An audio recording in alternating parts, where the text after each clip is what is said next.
The cameras flashed like stars in a midnight sky, capturing every movement, every breath between two titans about to collide. Madison Square Garden, 1971. The electricity in the air was almost visible, crackling between the ropes of the boxing ring where Muhammad Ali stood, his 6'3" frame casting a long shadow across the canvas. His eyes, usually dancing with mischief and confidence, now focused intently on the man approaching him during the pre-fight press conference. Nobody saw it coming. Not the reporters clutching their notepads, not the promoters adjusting their expensive ties, not even Ali himself. If this story has already made you feel something, no matter how small, don't leave without giving back. Comment and tell me where you're watching this video from, and subscribe to the channel. Jackson Thompson was a relatively unknown fighter, with a decent record, but what he lacked in fame, he made up for in bitterness. The boxing world had eyes only for Ali, the self-proclaimed greatest of all time, the man whose words flowed like poetry and whose fists moved like lightning. Thompson had spent years fighting in small venues, in forgotten towns, while Ali became not just a boxer, but a cultural icon. The jealousy had been festering inside Thompson for years, growing like a cancer with each headline that celebrated Ali. As they stood face to face for the traditional pre-fight stare down, Thompson's face contorted with rage. The room fell silent, the kind of silence that precedes disaster. Then, in a moment that would be replayed on television screens across America, Thompson did the unthinkable. He spat directly into Muhammad Ali's face. The spit landed on Ali's left cheek, running down slowly like a tear. The photographers' cameras went into overdrive, capturing what they knew would be tomorrow's front-page news. Security rushed forward, expecting Ali to retaliate, to throw a punch, to create chaos. But Ali didn't move. He stood perfectly still, the spit still visible on his face, his eyes never leaving Thompson's. The entire room held its breath, waiting for the explosion that seemed inevitable. Instead, Ali slowly reached into his pocket and pulled out a pristine white handkerchief. With deliberate movements, he wiped his face clean. Then he smiled. Not the broad, playful smile that had charmed millions on television. This was different, calm, knowing, almost sad. "That," Ali said, his voice carrying easily through the silent room, "is the difference between you and me, brother. You fight with hatred, I fight with purpose." The reporters scribbled frantically, knowing they were witnessing something extraordinary, not just a confrontation between two athletes, but a lesson in dignity that transcended sport. Thompson, who had expected, perhaps even wanted, Ali to lose control, looked confused. The reaction he'd hoped for hadn't materialized. Instead of diminishing Ali, his action had only elevated him. "Save that fire for the ring," Ali continued, his voice now carrying a touch of that familiar playfulness. "You'll need every bit of it." The promoters quickly separated the fighters, ending the press conference amid a flurry of questions. But the image of Ali, standing tall and composed in the face of such disrespect, had already seared itself into the public consciousness. The following morning, as sunlight filtered through the windows of Ali's luxurious Fifth Avenue suite, his phone wouldn't stop ringing. Reporters from every major newspaper and television network wanted his comment on the incident. Ali sat in a plush leather armchair, dressed in a silk robe that had been a gift from a Saudi prince, watching the city awaken below him. "Let them talk," he told his manager, Herbert Mohammed, who was fielding the calls. Herbert, son of nation, of Islam leader Elijah Muhammad, had helped Ali navigate the complex waters of fame and controversy. "Yesterday wasn't about me or Thompson. It was about something bigger." Herbert nodded, understanding that Ali saw dimensions to situations that others missed. On the mahogany coffee table between them sat the morning papers, all featuring the same photograph. Ali, dignified in the face of disrespect, wiping his cheek with that white handkerchief. A knock at the door interrupted their conversation. Angelo Dundee, Ali's legendary trainer, entered the suite, bringing with him the scent of expensive cologne and the energy of a man half his age. He carried a briefcase made of the finest Italian leather, a gift from a grateful boxing promoter whose fortune had been made on Ali's fights.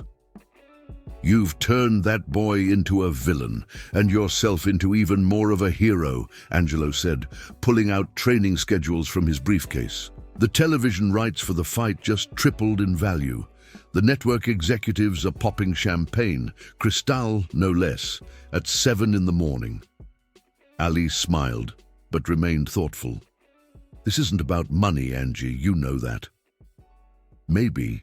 Not for you," Angelo replied, gesturing around the opulent suite. "But everyone in your orbit is getting rich, my friend. Very, very rich." The suite's phone rang again. This time, Herbert's expression changed as he answered it. "It's Howard Hughes," he said, covering the receiver with his hand. "He wants to invite you to dinner on his private yacht tonight. Says he admires how you handled yourself." Ali nodded, unsurprised. His circle now included billionaires, kings, and presidents. The boy from Louisville, Kentucky, had traveled a long way. Later that day, as Ali prepared for a light training session, a delivery arrived. A small package wrapped in gold. Paper. Inside was a diamond-studded watch with a note.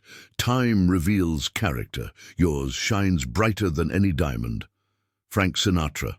This was Ali's world now, a world where multimillionaire entertainers sent gifts as gestures of respect. A world where his words and actions resonated far beyond the boxing ring. The training gym was a stark contrast to Ali's luxurious accommodations. Located in a gritty part of the Bronx, it smelled of sweat and determination.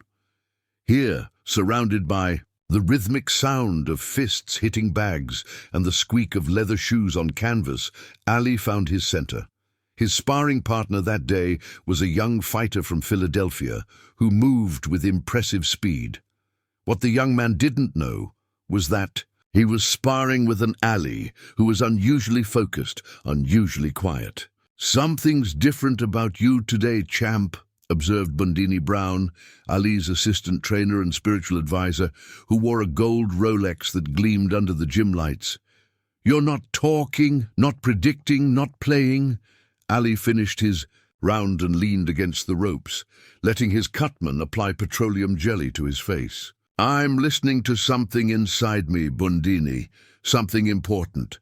Bundini nodded, as if he understood perfectly. The spirit talking to the spirit. The gym door opened, letting in a blast of cold air and an unexpected visitor. Malcolm Forbes, the multimillionaire publisher, accompanied by his entourage. The gym fell silent as the wealthy businessman approached the ring, his custom-made shoes clicking on the concrete floor. "Mr. Ali," Forbes called out, "I hope I'm not interrupting. I wanted to personally invite you to a gathering on my estate. After your fight, the governor will be there, along with a few other folks who admire your principles." Ali climbed down from the ring, toweling off his sweat. "That's kind of you, Mr. Forbes, but I never plan celebrations before a fight. It's bad luck." Forbes smiled, adjusting his platinum cufflinks. "It's not a celebration of victory, Mr. Ali. It's a celebration of character. What you did yesterday, well, not many men would have shown such restraint." After Forbes left, leaving behind the lingering scent of expensive cologne, Ali returned to his workout with renewed intensity. His fists hit the heavy bag with thunderous impact, each punch precise, each movement calculated. "Thompson thinks I embarrassed him," Ali said between combinations. "He doesn't understand yet. Sometimes your greatest strength comes from the blows you choose not to throw." As evening approached, Ali's limousine, a Rolls-Royce Phantom provided by a real estate tycoon who had bet millions on Ali's previous fights, waited outside the gym. Inside the vehicle, cooled by air conditioning and stocked with fresh, fruit and spring water, Ali found a moment of quiet. The car radio played news of the upcoming fight, commentators analyzing every aspect of the matchup. They all mentioned the spitting incident, debating its potential impact on Ali's performance. "They don't get it," Ali murmured to himself as the Rolls-Royce glided through Manhattan traffic. "The fight started long before he spat in my face, and it's about something much bigger than him or me." Fight night arrived, with all its ritual and spectacle. Madison Square Garden hummed with anticipation, 15,000 voices creating a symphony of excitement. In the front rows sat the elite of American society, Hollywood stars in designer clothes, Wall Street tycoons who had paid thousands for their seats, politicians seeking to be seen at the event of the season. In his dressing room, Ali sat quietly as his hands were wrapped. Gone was the trademark braggadocio, the playful taunting, the rhymed predictions. In its place was a focused silence that his team had rarely witnessed. "You okay, champ?" asked Angelo, concern visible on his weathered face. "I'm perfect, Angie," Ali replied. "For the first time in a long time, I know exactly what I need to do tonight." Thompson, meanwhile, had spent the days leading up to the fight feeding the media frenzy. He had called Ali a coward for not retaliating at the press conference. He had promised to finish what the spit started. Each inflammatory statement had only increased public interest, driving the closed-circuit television sales to record heights. When Ali finally emerged from his dressing room, he was greeted by Howard Cosell, the famous sports broadcaster whose combative interview style had often brought out Ali's most quotable moments. "Muhammad," Cosell began, his toupee perfectly positioned under the bright lights, "the world wants to know, will what happened at the press conference affect your performance tonight?"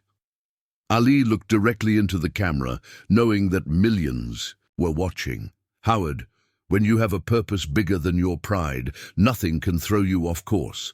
Tonight isn't about spit, it's about principle." The ring announcer's voice boomed through the garden as the fighters were introduced. Thompson entered first, greeted by a mixture of boos and cheers. When Ali's name was called, the arena erupted. He made his way down the aisle with his characteristic grace, acknowledging the crowd with raised gloves. As the fighters met in the center of the ring for the referee's instructions, Thompson tried once more to provoke Ali, whispering insults that the microphones couldn't catch. Ali simply nodded, his eyes focused somewhere beyond his opponent. The bell rang. Thompson charged forward, throwing wild punches fueled by emotion rather than strategy. Ali, employing his famous footwork, danced away from danger, making Thompson miss repeatedly. By the third round, frustration was visible on Thompson's face. He had expected Ali to engage in a brawl, to seek revenge for the public humiliation.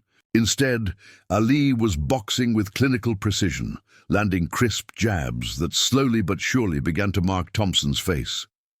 In the fifth round, Ali found his rhythm. His punches flowed like water, each one setting up the next. Thompson, increasingly desperate, began to tire. His movements became predictable, his defense porous. In the seventh round, Ali saw his opportunity. A perfect combination. A left jab followed by a straight right and finishing with a left hook sent Thompson crashing to the canvas. The referee began his count, but it was evident that Thompson would not be getting up. As the official raised Ali's hand in victory, the crowd roared its approval. But what happened next would become as legendary as the spitting incident itself.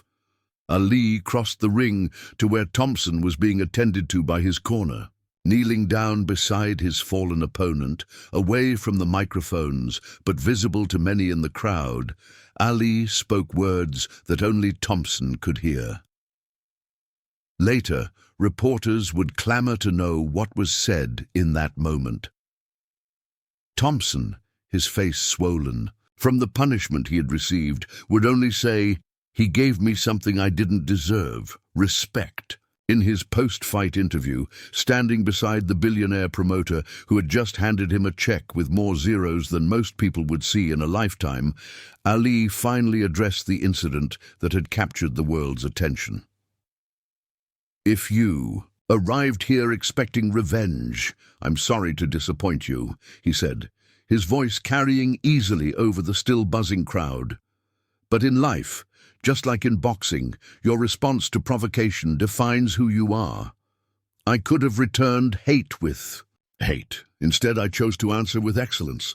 If you made it this far and felt every word, don't leave without subscribing. I tell these stories with my heart in my hand to reach people like you, who feel, who get emotional, who live. If this truly touched you, give back, comment, subscribe, come be part of this family with me until the next video."